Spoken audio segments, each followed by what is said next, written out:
Hi, this is Neil S. Bulk, album producer, and you're listening to the GeekCast Radio Network. I'm too old for this shit. I'm too old for this shit. I'm too old for this. You go first. I'm really too old for this. No, you go first. Boy, I'm too old for this shit. Not for me, you're not sure. I'm too old for this shit. You're getting too old for this shit. I'm too old for this shit, too. We're not too old for this shit. We're not too old for this shit. Say like you believe it. We're not too old for this shit. Yeah. Hello and welcome to the GeekCast Radio Network interview of Mr. Neil S. Bulk. I am your host, TF Joe and Mike, and joining me is the soundtrack producer himself. Hello, sir. How are you? Good evening. I'm good, thank you. How are you? I'm very well, very well. This actually got set up through La La Land Records. That's how I found out about you, although you don't exclusively work for them. They are your client. But over Christmas, I was actually surprised that I'm very grateful to them because they've sent me numerous soundtracks for review. And when I saw the Lethal set, I'm like, 8 discs. I wonder if I can get away with that of getting a review copy. And sure enough, Matt sent it over, at Christmas time. I listened to, oh man, how many hours of music is that? It's gotta be... Each one's close to about 2 hours, so what was that? That's about 8 hours of music. Yeah, it's a lot of music, but it's a lot of awesome music. According to... Yeah, so that's how I found out about you, and I really wanted to be able to talk to someone at that time specifically about the Lethal set, because... I had seen the first 3 film soundtracks over the years, but, La La Land Records, they are, no matter what anyone says, in my opinion, they are the premier soundtrack and scoring company. They've put out so many awesome things over the years, and it's just amazing how in-depth and how detailed all of the releases are. Well, a lot of that comes from the market. A lot of the soundtrack collectors, I count myself among them, are passionate, and we want the detail, and we want everything. Much to the fascination of people like me, because it's sort of double-edged sword of me. I want everything, but I also work on everything I work on. It's like, oh, I got to put that on there, and I need to find this, and I need to put that on there too. Which, on Lethal Weapon was a challenge at times. Sometimes things were missing. You start working on a project. We did Lethal Weapon for a good long time, and even things were coming down, down to the wire. We go, oh, I finally found this cue that we've always wanted. It was, on some other roll, and so. That's what happens. But there's a lot of great labels out there. There's Red Saraband, of course, Entrada, Kritzerland, and we're all, putting all this stuff out there. Oh, absolutely, absolutely. So where did you grow up, and did you always want to be in the soundtrack business? Were soundtracks always a big thing for you as a kid? Yes, they were always a big thing for me. I won't reveal my age. But I will say I was very young when my father bought me the soundtrack album to Star Trek The Motion Picture. And my dad is an avid record collector, at least he was. He doesn't really buy LPs as much anymore. Very big classical soundtrack buyer. And he had a peculiar habit, which, raising me, I thought was the normalcy. It turns out it's not, but he would buy a record and he would write the date on the inside of the record of the day he purchased it. So my dad bought me Star Trek The Motion Picture on LP on January 1st, 1980.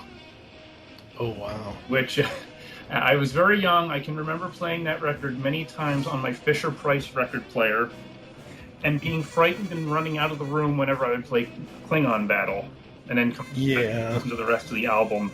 So that, I grew up in New Jersey as a soundtrack fan, classical music listener. All because of my father. It wasn't always something I didn't know what I wanted to do, is what it comes down to. Mm-hmm. I was in New Jersey for many years, and in many dead-end jobs,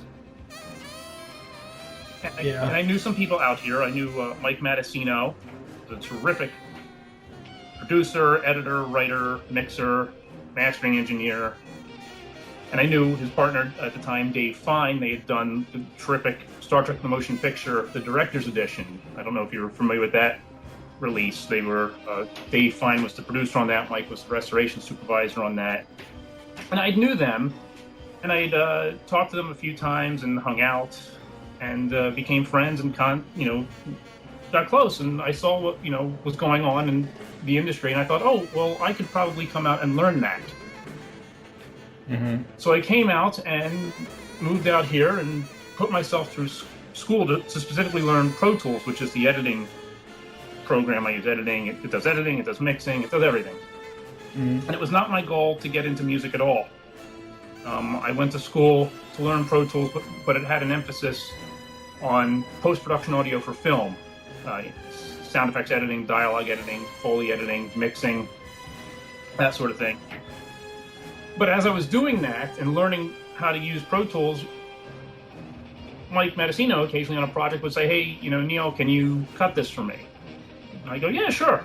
Can you load in this tape? Of course, yes, I can do that. And it felt like I was doing homework, but I was, doing, some tasks on these projects. It wasn't anything, major. I wasn't producing. I was just sort of chopping and labeling and doing busy work in a lot of ways. Mm-hmm. But it was who I knew Mike, who introduced me to Lucas Kendall. And one of the first things Lucas said to me was, hi, do you want to cut for me? So I said, very awesome. I'm looking for work. I'm always looking for work. So I started doing work for Lucas and meeting people like Johnny D. Davis at Precision Audio, who did the transfers for many of our albums, including Lethal Weapon. And I remember being in his studio one time while he was rolling the tape for the Danny Elfman score to Batman. Mm-hmm. And I said, oh, I know this score very well. I said, I bet I know who's producing this album. And I'd met the La La Land guys, Michael Gerhardt and Matt Verbois, but I don't think I did any. I may have done Blazing Saddles for them through Mike Matticino. Mm-hmm. And I called them up. I said, hey, I understand. I hear you're doing Batman. I heard it. I heard Batman. And I said, yeah, we have it. We have Dan Goldwasser producing it. But if we run into any problems, we'll let you know. So I said, great, wonderful. Just trying to get my foot in the door because I really wanted to work on Batman. And they called me up and said, hey, we're having some troubles. We can't find stuff. Would you be able to help us look for things? I said, yeah, whatever I can do, I'll be happy to help out. And for the most part, we found what we were looking for. I was able to make some calls at, Warner Brothers and my contacts there, and we did some searching, and I found stuff in stereo, and I said, here it is. Let's put it on there. And that really led to my relationship to La La Land Records. After that, we immediately jumped into Batman Returns. And I think we had Batman Returns done just as Batman was coming out. So we did that one really quickly. And then, I did everything else. So now you're all caught up.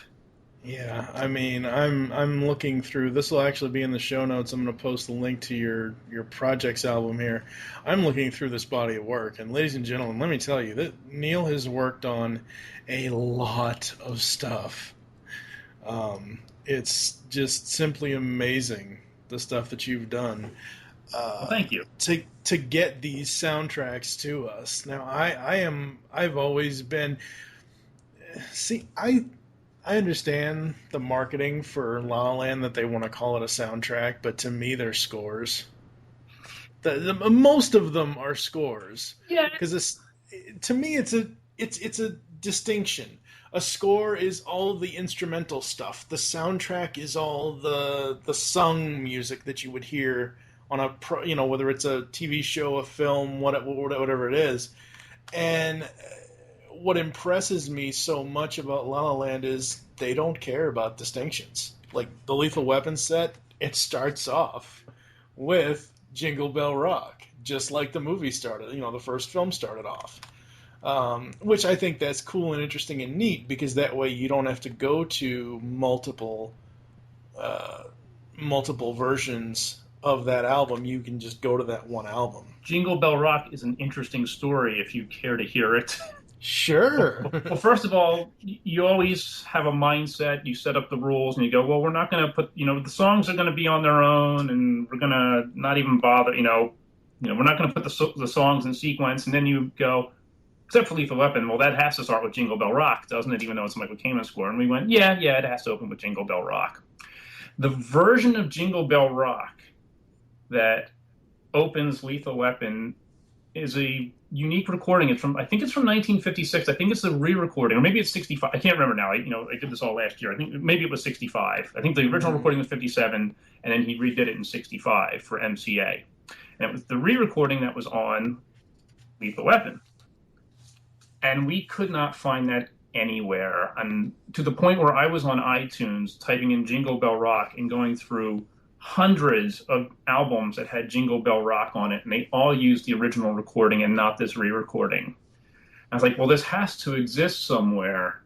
And ultimately, at one point, I went to YouTube, and I found a video of a jukebox playing this version, and the jukebox was playing the 45, and you could make out the very distinct MCA logo on the label, which is the cloud with the rainbow.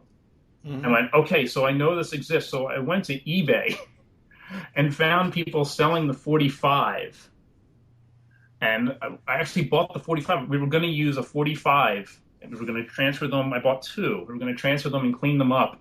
But it turns out we didn't have to do that. We found a tape from the Lethal Weapon production that actually had Jingle Bell Rock on it. I even had versions of it on one source that got all trippy at the end, and to simulate, I guess, Amanda's drug haze. Yeah. They didn't use it, and we weren't going to mess around with the rights to that song to say, hey, let's put it on again with all this trippy stuff. But we did finally find Jingle Bell Rock, and that became the opening of the album. So, what is the difference between the original and the re-recording that you guys wanted? Oh, it's just for Jingle Bell Rock. It's just I can't, at the time I could listen to them and just go, yep, no, not it. Now it's like I don't remember. You do so many of these things, and they just sort of, your memory goes, I don't need to know that anymore. But if I hear, I'm sure if I'll, at Christmas time when I hear the 57 version, I'll go, that's the wrong one. and there was no way I was going to open Lethal Weapon with the wrong Jingle Bell Rock either, because soundtrack fans are notorious for pointing out your mistakes. So it had to be the right Jingle Bell Rock. Mm-hmm. And I think that Lethal Weapon CD could be the only place on CD to get that recording of Jingle Bell Rock. Wow. So that was exciting. So, I've looked through your Soundtrack Projects album, and I've looked at the notes that you've made where you said assistant editor or co-production, or what goes into producing. Like, okay, we know that take the Lethal Weapon set, for example. Michael Kamen did all the music for it, as far as the actual score goes. But what goes into the job of being an album producer or an assistant editor, or explain that to the listeners? Well, because go ahead. I'm sorry. Because to me, it's like, okay, they produced the album. That means they probably clean it up. They obviously do how the tracks are going to go. But go ahead and explain how it works. Well, there's no actual job description that says, well, that falls into this category, this falls into that category. At least for me. I mean, obviously, if you're mixing an album, you're going to be credited as a mixer. Assistant editing, for me, typically means I'll get the material, I will cut it, label it, line it up to the movie, and then pass it on to somebody else. And I'll tell you exactly what that means. So cutting it means, let's say I have a reel of tape that has 5 takes of the main title. And let's say they used 3 of those takes. It'll be my job to ID those 3 takes and cut them together to match the final performance heard in the movie. And the way I do that is I will actually have a copy of the movie or a recording of the movie in my Pro Tools session as reference. This is all very boring. I apologize. No, it's That's not boring at all. being an assistant editor. I will sit up. I will cut up the tape, label it. It'll say, main title, take 3, reel 1, part 1, take 3, main title, something like that. And then that gets passed on to somebody else who will decide, placement, where does it go? I mean, fortunately for a lot of our albums, since we have a movie as reference, we know the order it's supposed to go in because it was meant to go in a certain order. This is Q1, this is Q2, this is Q3, this is Q4, that sort of thing. But there's combinations, maybe there's alternates. There's a lot of decision making. If I'm just editing an album, those decisions become someone else's. They become the job of the producer. So in case of Lethal Weapon, I came up with, in addition to doing all the editing, I came up with the track lists, and the sequencing, the combinations, putting cues together that musically might go together, or go together that way in the movie, or we're supposed to go together that way in the movie. The whole opening of Lethal Weapon 2, main title and Chase the Red BMW, I had those lined up to the movie. They're not used all that much. But if you listen to our album, that's actually how it was intended to go. And that, that was a decision that I made. And then I tacked on Krugerrand at the end because it's so short, but it went with that scene. So that those chimes that all come in, that's Krugerrand, and that is used in the movie, but that, it's a little bit later in the scene, but it's still all in sequence. And so that was my decision there, as a producer on that album. Other things I did on Lethal Weapon was, obviously it was all collaborative. I produced it with Michael Gerhardt, so it wasn't just me in a vacuum. Oh, right. We talked. But I made suggestions. I'm happy we went through with them. The one thing I really wanted the most in terms of packaging, I leave that all to Jim Titus. I mean, I said, we had some conversations, but I felt for Lethal Weapon, for whatever reason, it was an 8-disc set, I wanted each movie to have its own jewel case.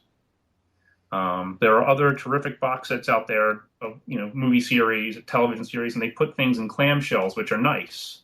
But for Lethal Weapon, for whatever reason, I just thought, geez, wouldn't it be really nice if they each came in their own case? And then Jim Titus went off on his own and got the color schemes right and just completely blew me away with his terrific package. I mean, yeah, all 4 of these jewel cases basically match each of the film. I've actually got the set right here in my hand. I mean, and that was Jim. I mean, but yeah. So Lethal Weapon has a gray color scheme. Lethal Weapon 2 is a black color scheme. Lethal Weapon 3 is white, and Lethal Weapon 4 is red. That matches the color scheme. It blows me away. It still blows me away. It's a work of art. It really, really is. And then the overall...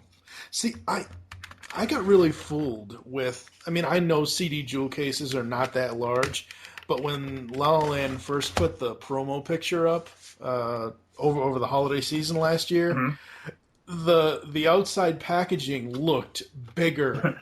It's like... objects in this picture look bigger than what they really are, because I thought I was going to be getting one of those kind of clamshell kind of things, because that's the way the picture made it look. It didn't look, and I got it, and I'm like, hey, wait, this is kind of small. It's cool. It looks great. It's kind of small, though. What I love about this set and the work that you and the entire team put into it is... It's a total package. It's basically... Okay, I can think of it 2 ways. The actual case is a gun, and the 4 jewel cases are bullets. That's... I mean, because the outer case is black and red. So... but no, I mean, I actually looked at my iTunes list, because what I do when I get any CD or soundtrack, or whenever I buy stuff on iTunes or wherever I get it from to put it into my iTunes library, I will make a playlist of it so I can have that that album. I actually have 5 playlists for Lethal Weapon, 1 for each of the 4 films, mm-hmm. and then 1 master list with all 4 films in one giant thing. And I looked at it; it's the entire running time of all the tracks 7 hours and 50-something Yeah, minutes. just right, just under 8 hours. That's a lot of Yeah. Lethal Weapon. I actually wrote up a 2-page written review for this set for La La Land Records, and I kid you not, dude, I spent the 7 hours 51 minutes. No, I'm serious. Like, cause me, I'm a podcast recorder producer, so I basically work from home. So I have a lot of time on my hands. And I'm not ashamed to say that. It's, sure, I don't get paid to do podcasting, but I love it. It's something I love to do. It's something that, keeps me sane. And, I go through and edit maybe, because I record shows 1 to 3 months in advance. So I'll record and then I'll edit like 5 or 6 podcasts within a week, and then have them ready to go. But with this, when I sat down with this over the holidays, I was like, oh my God, I can't stop listening. Well, To hell with sleep. This music is great. I'm sure Michael Kamen would love to know that.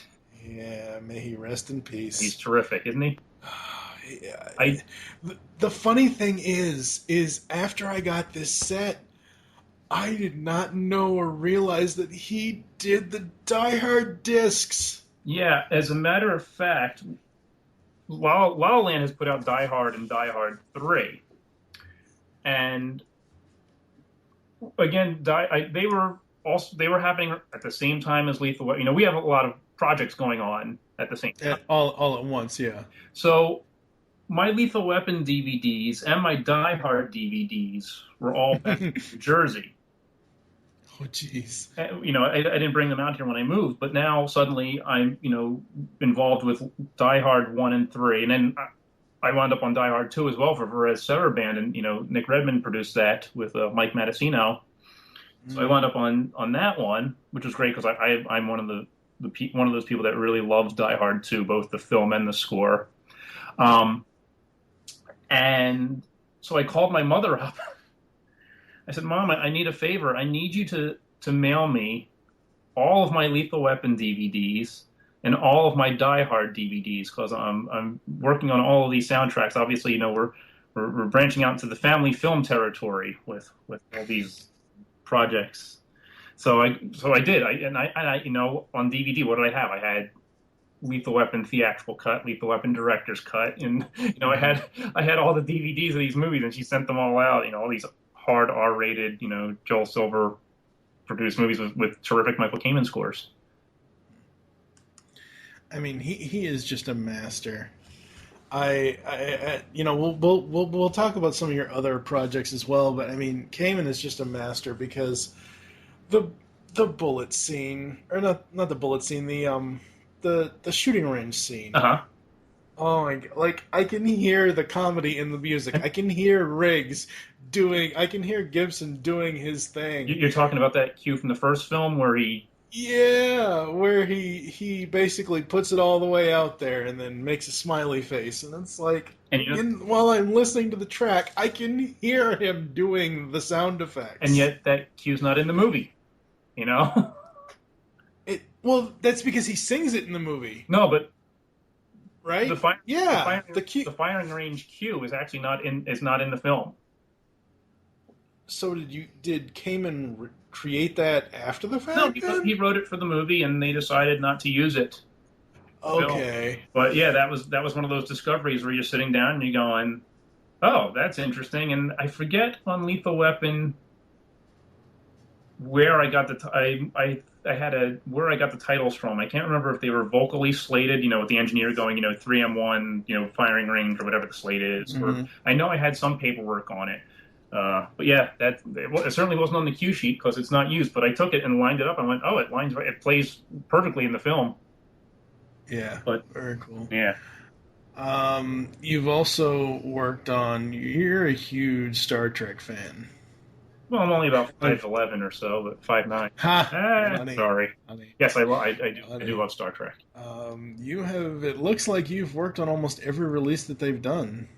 In some capacity, yeah. I've been certainly the feature films and some of the television series. I think I think since the reissue started, I've been on many of them. Yes. Yeah. What is your favorite Star Trek cue from any of the discs that you've worked on? Any of the discs? Any of them. That's like Sophie's Choice, isn't it? Well, I'll tell you the story about working on Star Trek II, which was the big surprise. That might have my favorite Star Trek story. I don't know. I have 2 stories about Star Trek II, or maybe 3. I don't know. Cut me off when I get boring. Star Trek II, the cue that we all wanted, certainly I wanted it, Lucas Kendall, the producer of the album, certainly wanted it, was Enterprise Attacks Reliant, which is the big climatic cue. It was never on the original soundtrack album. It's where the Enterprise rises up behind the Reliant and then blows it up. And we always wanted that cue, and it was actually the very first cue we heard on the tape. It was cue 10M1, whereas they slated it M101. And I remember I got to the office. Lucas's office used to be right across the hall from the transfer engineer. So I was going to Lucas's office to help out on something. He said, "Neil, you have to hear this. Johnny, rewind the tape." Rewind the tape, and suddenly here was that cue. And I went, "Oh, that's amazing. I've always wanted to hear it." And there it is off the tape. So that was fun. I can also remember on that show saying, wouldn't it be really interesting if James Horner recorded the alternate ending to Star Trek II? Because that's a movie where they had a finished movie. It was cut, it was edited, and they said, "Okay, that's terrific." And the producers were like, "Well, Spock's dead, and we're not sure how much we like that idea." So they went ahead and they shot that footage, all that Genesis planet footage at the end. Right. where you wind up looking at Spock's casket on the planet.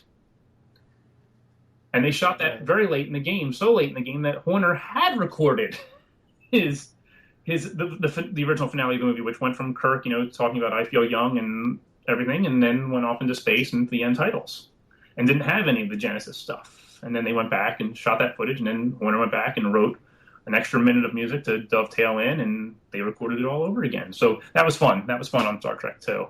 Awesome. But they all have sort of little discoveries, all the Trek scores.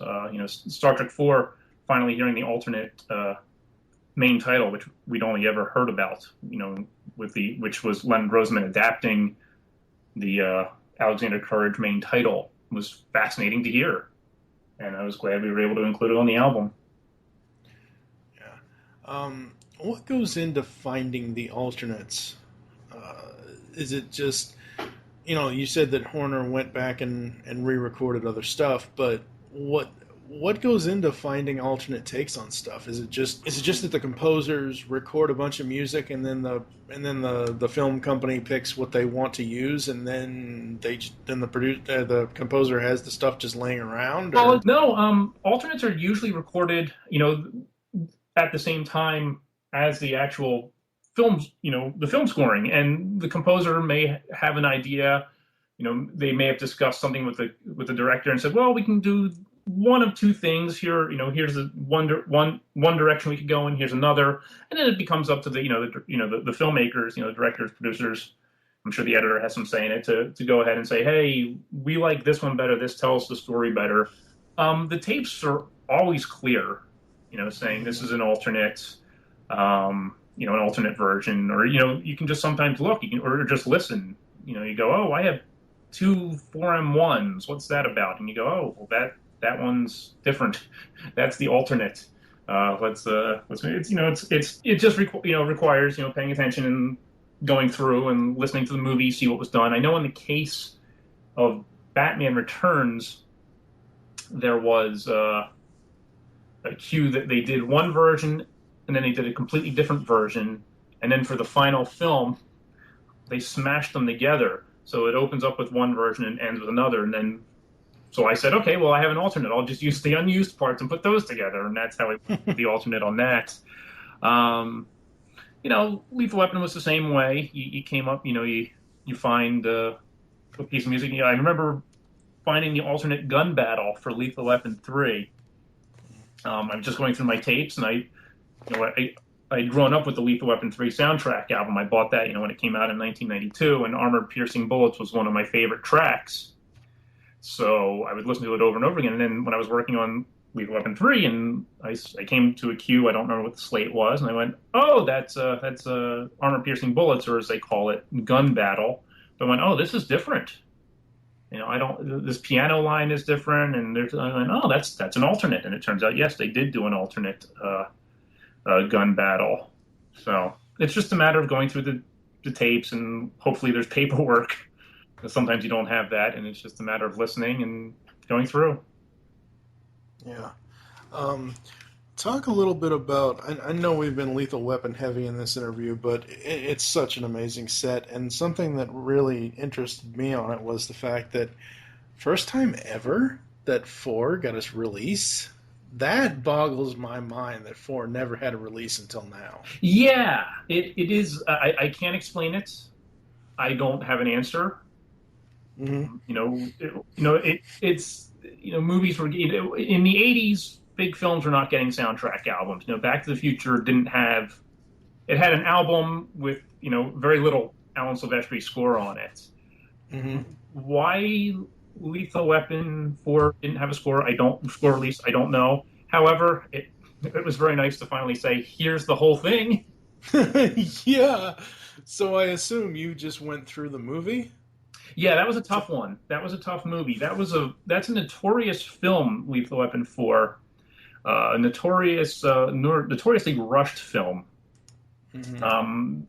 In terms of, I don't know specific dates. I just know that in terms of actually shooting and editing the movie, it was a matter of months. I think they may have, it came out in I think it was July 1998, and I think they started shooting maybe in January 1998. So think about that. In 6 months, or 7 months, or however long it was, they shot, edited, scored, did all post-production on this film. And the music in the final film was kind of a mess to sort out. Mm-hmm. There was a lot of tracking where they would take music from, maybe another part of the movie, or in the case of Lethal Weapon films, maybe another Lethal Weapon film, and put it into the movie. So in the case of Lethal Weapon 4, I had DATs that were pretty clear in terms of the slate, so I could put it in order. Whether it matched the actual final, what you actually heard in the film, that's open to interpretation. But I can tell you that it is in the order that Michael Kamen conceived it. Right. Whether it's actually heard that way in the film, the actual album may not match the movie. Interesting.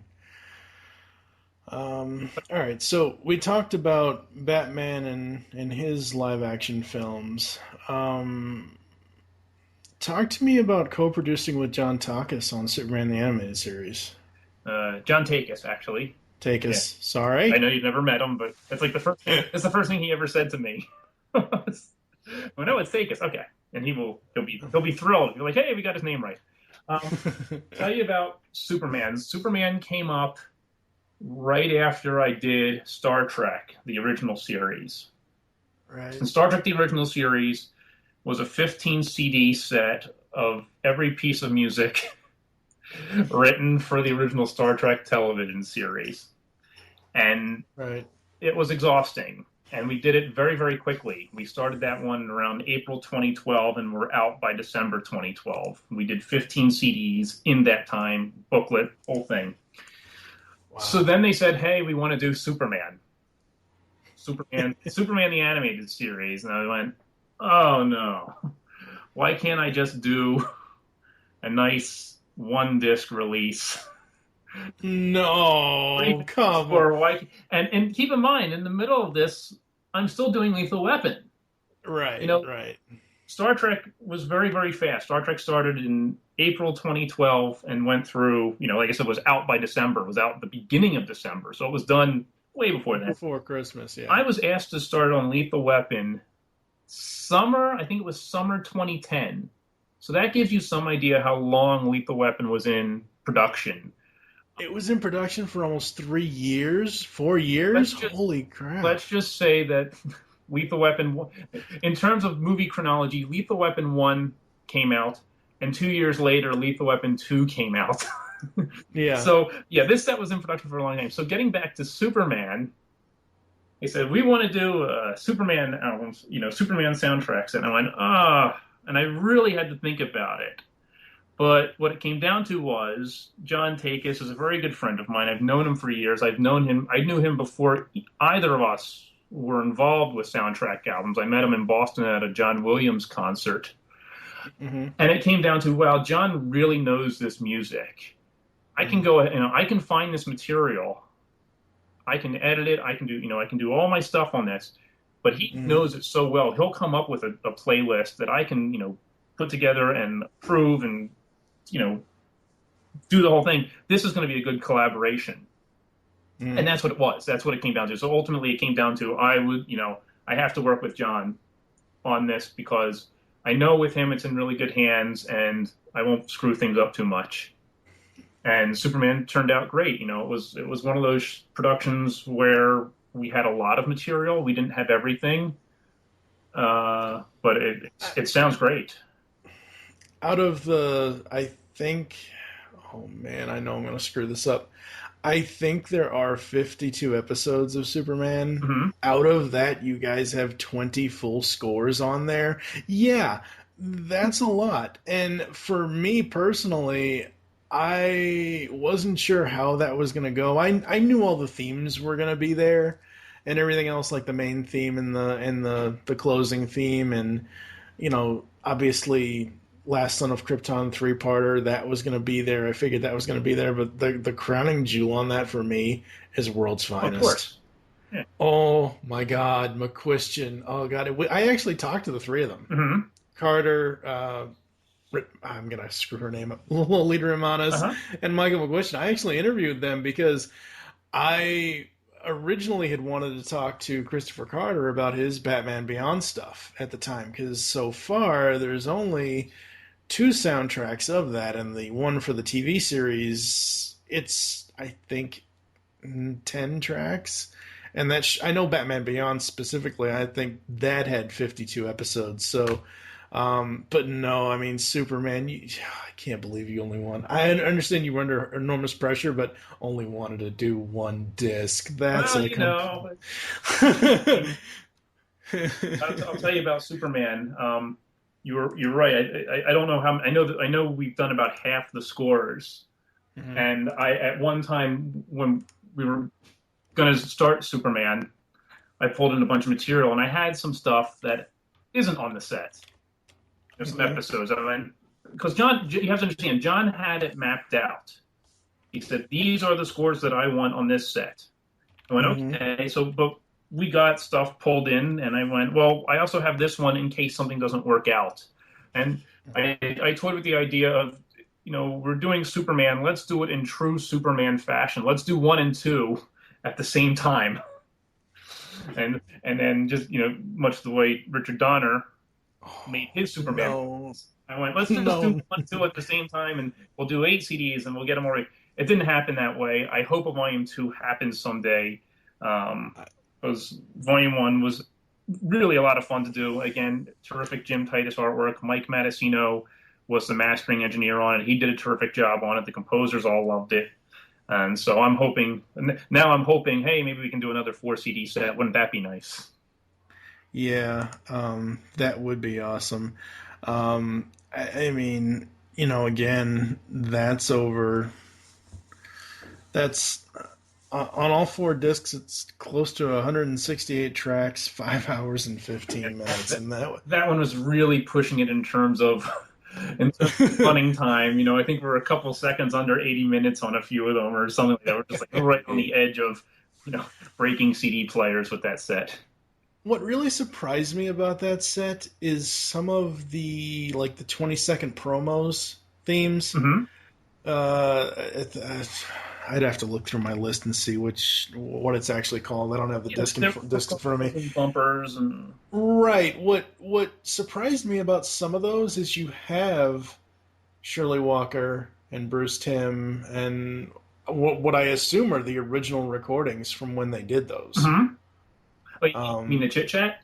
Yeah, that really surprised me that was on there. I think that's great. Occasionally you'll find that stuff on the rolls. I was talking about this the other day. Someone said, "Oh, I really wish these albums would have supplemental stuff like DVDs do." And first of all, I'm like, "Well, don't we present alternates? Don't we present?" And he said, "Oh, I'm hearing all this chit chat." And I was like, "Well, if it's neat, if it contributes something, if it, because usually I buy a CD, I want to listen to music. I don't want to hear people talking." Right. But if it's a bonus thing that we can put on there, I think that's neat. On North by Northwest, there was no chit chat or anything, but I found one incomplete take where Bernard Herrmann started yelling at the orchestra. So I put that on the album. Oh my God! All I can think of is Orson Welles in the Peas commercial. Yeah, so the 4th of July. and there was a precedent for having Bernard Herrmann yelling at the orchestra on CD. I think there's some of that on The Day the Earth Stood Still. So I was like, okay, well this will be nice too. No one's ever heard this yelling at the orchestra, so it's on there. So yeah, finding that I like the Superman stuff because it's all happy. It's all happy stuff going on. These are the composers. Hey, let's the one that sticks out for me is where Shirley Walker talks about how one of the producers fought to have original scores written for every episode.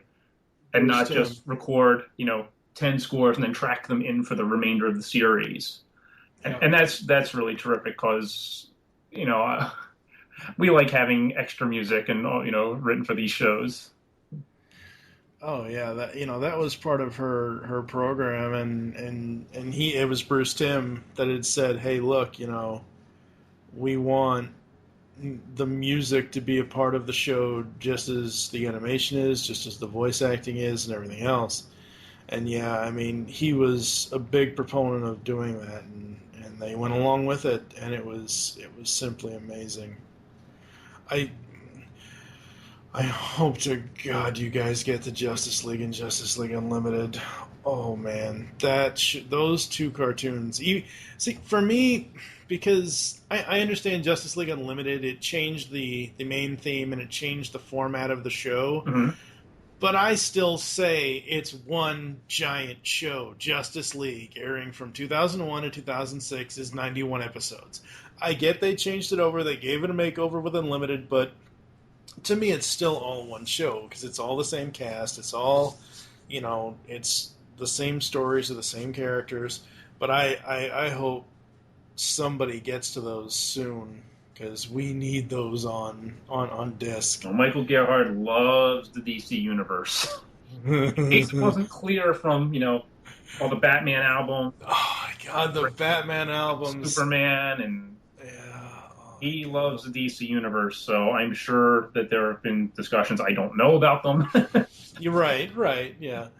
No, I mean the Batman albums, the Batman the Animated Series albums. Oh man, they're terrific.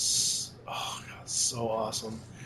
All right, what have you got? Is there anything you can kind of tease us with, or any kind of hints of projects you're allowed to give out? I know, Hollywood, you guys have to sign a whole bunch of contracts and everything else, but I don't sign anything actually, but it's not up to me to announce titles.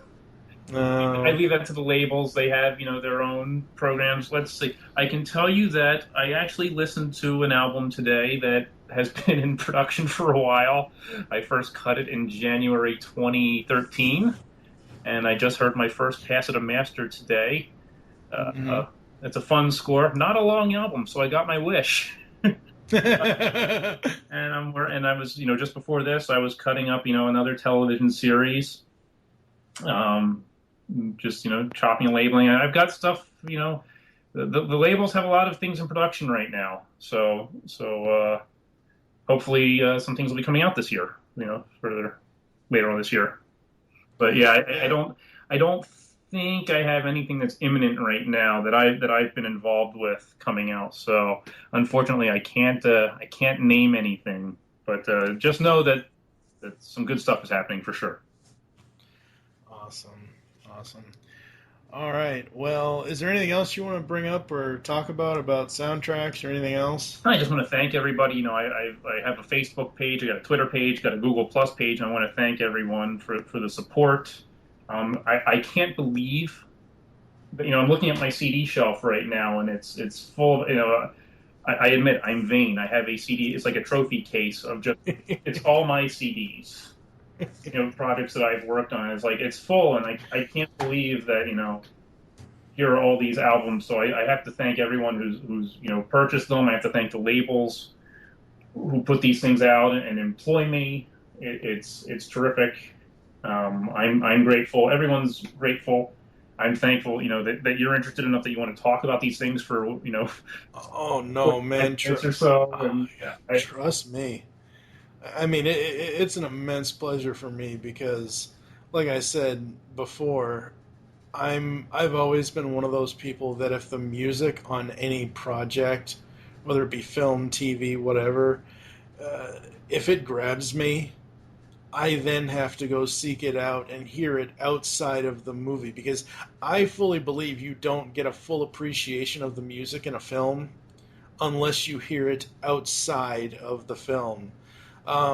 Did you have anything to do with the Days of Thunder release? I don't know if you did or not.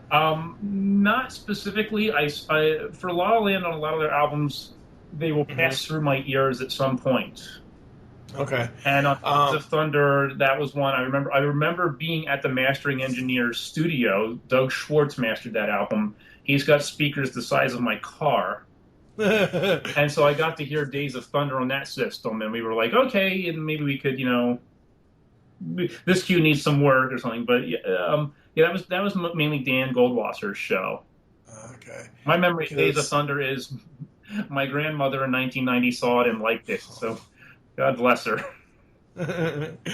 Because, you know, the thing with that one is, until La La Land released it, just like Lethal 4, it was 23 years since the film came out, before we actually got a real soundtrack of it. And the funny thing with the Days of Thunder disc is that there's a lot of music that Zimmer has in that. I don't know if it's in the film or not, but there's a lot of stuff that's in there that's really cool, that works with what the tracks were in the film, and with the film itself, because it's stock car racing and the engines are so loud, sometimes the music gets drowned out. Sure. Again, that's why I love listening to the music outside of whatever the project that it's in, because it's just such great music. Yeah, that's the nice thing about these releases, because, you know, these expanded soundtrack releases that we do, because invariably what happens is you see a movie, you buy the album, and you go, this is great, but they left off my favorite piece of music. Yeah. So in the case of, you know, Star Trek II, they left off Enterprise Attacks for Alliance, and, you know, it's just all, you know, the whole opening of Lethal Weapon 2. You know, I'll tell you, Lethal Weapon 2 was fascinating, because I went through and prepared a document for that one, you know, because that did have an original soundtrack album released in 1989, and it was, you know, it was songs and score, but what it turned out to be was songs, some underscore, and cues specifically recorded for the album that Michael Kamen, you know, wrote and arranged specifically for a soundtrack album release. And what it came down to was about 15 minutes worth of the Lethal Weapon 2 score is all that had ever been released until our album. And I didn't realize that until I was working on it. And I sat down one day and I typed up this thing and went, oh my gosh, 15 minutes of music from this score that runs about 80 minutes. And it's like, no wonder all of our favorite stuff was never on that album. So it is now. And then we, you know, one of the things that I like to do is include the original soundtrack album, or at least an album version of something that's different enough, and if I have space. So people who said, well, I really like that original soundtrack album, you know what? We preserved it. It's on here. Or you can program your CD player or make an iTunes playlist of the original soundtrack album using our one new release. You know, we just did, La La Land just put out Dennis the Menace by Jerry Goldsmith. And that was a fun project to work on. We went from having half the score to, you know, like I had half the score. I was from the materials, and suddenly we wound up having everything, and I went through it. And it's an 80-minute CD, and if you take that CD, and you'll see that I have a section of album tracks, you can arrange those with other cues to make the original soundtrack album if that's your preferred listening experience. So I try to honor that with our... Interesting. Yeah, it's not a matter of, well, forget the original album, that doesn't matter anymore. To the point that we did another Jerry Goldsmith album this year, the Blue Max, which I produced with Nick Redman for La La Land. That was an album, that's the 6th soundtrack release for the Blue Max. You're sitting there and, they're like, well, Entrada did it a few years ago, now we're going to do it. Here's the material. I'm like, well, how am I going to... I can't improve on an Entrada release. This is a terrific release. So I just sort of came at it from a different point of view and went, well, it's the 6th soundtrack album. What has never, what's never been done for the Blue Max that hasn't been done 5 times before? And so I went through the Blue Max and came up with an album that is a little different than the ones that came before, but we made an album in such a way that you can program the 5 previous soundtrack albums if you want to. If you want to go ahead and program the original LP, the reissue LP, the first CD, the reissue CD, the Entrada CD, or if you just want to listen, you can. It's all on there. It's as close to being your own album producer as you can get for the Blue Max. You can make your own 7th release of it. Wow. And that comes back to the philosophy that I have of, yes, I want to put out the full score, but I don't want to ignore what came before.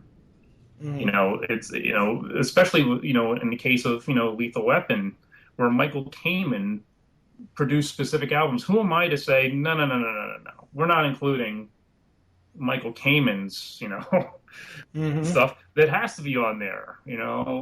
I want it on there. I want to enjoy, his conception. I think, the Lethal, his Lethal Weapon album is terrific. That opens up disc 2 of our release, and he had his own suites arranged and some different mixes and stuff. So what it comes down to is I want my release to be, the full thing and more. And I hope people enjoy that. They seem to, and I'm very grateful for that. Awesome. Yeah, no, I mean, it's just,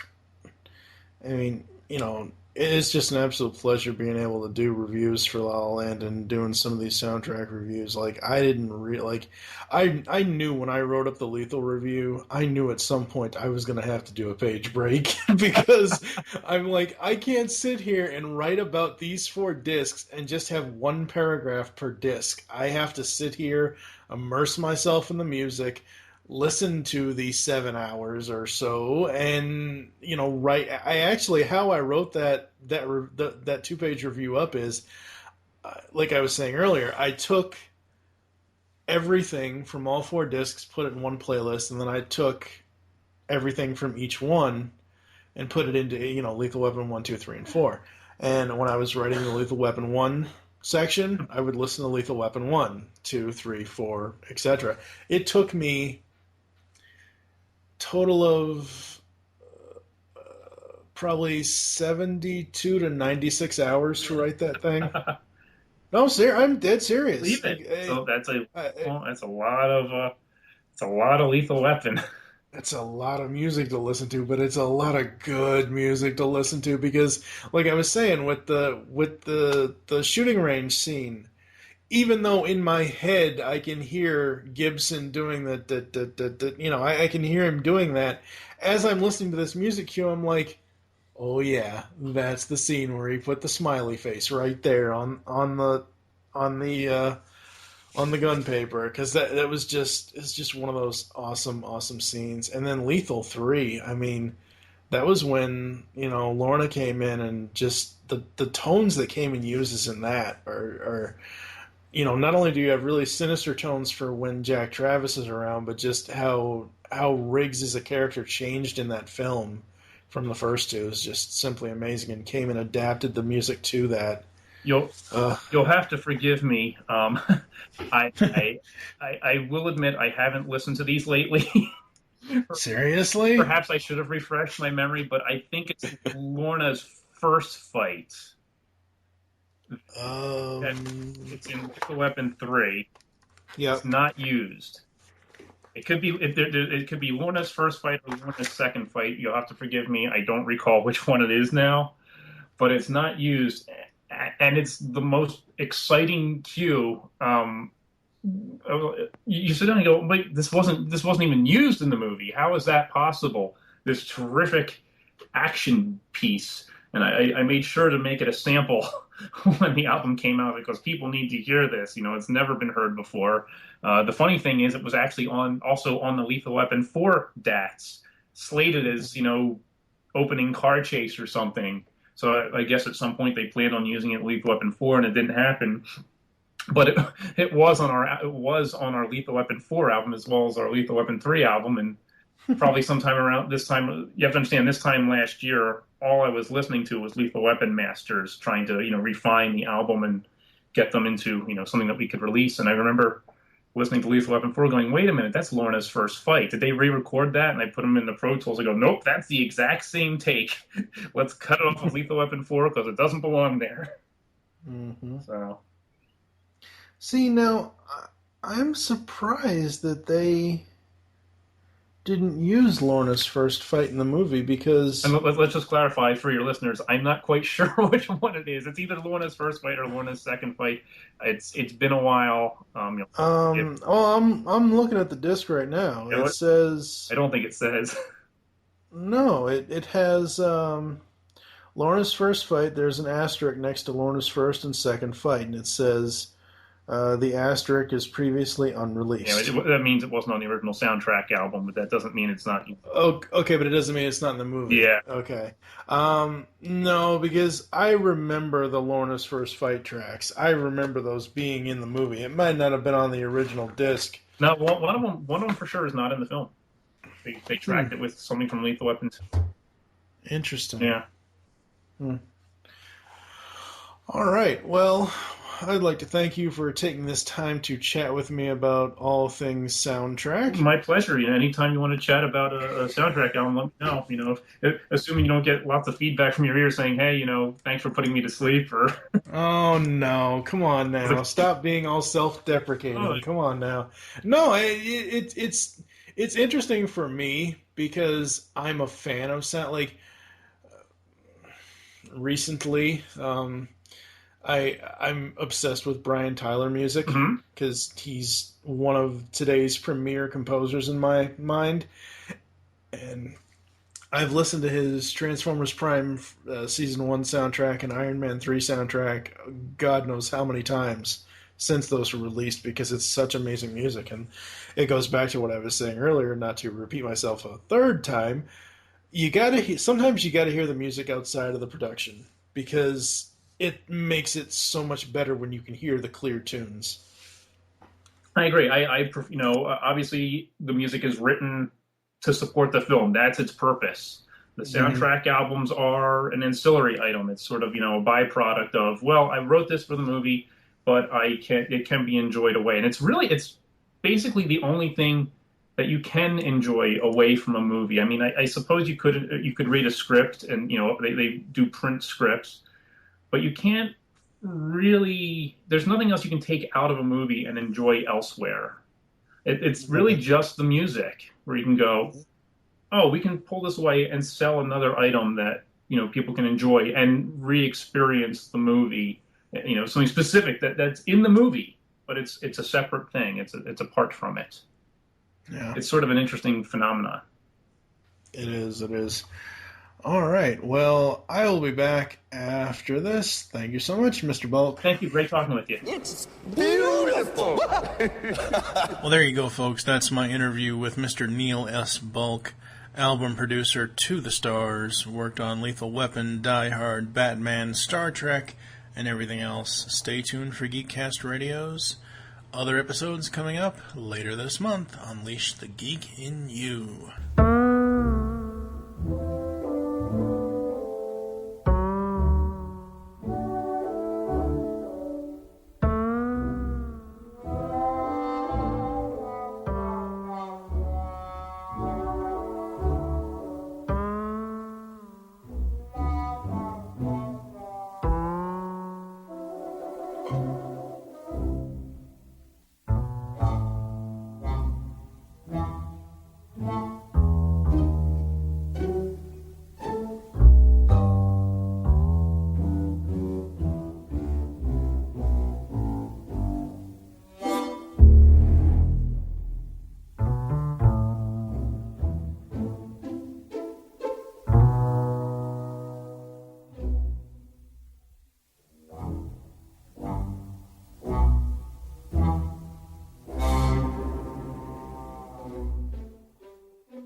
just listened to GeekCast Radio on the GeekCast Radio Network. There are several ways to get in contact with us or leave feedback for the show. First, visit the website, geekcastradio.com, where you can comment on all of our different podcasts. Second, you can rate our show and leave us feedback in iTunes. Third, follow us on Twitter at GeekCast Radio. Fourth, become a fan on Facebook. Go to facebook.com/GeekCastRadio. Call the voicemail line 502-526-5821. Please remember to tell us the show you are leaving the message for and your name. So until next time, unleash the geek in you.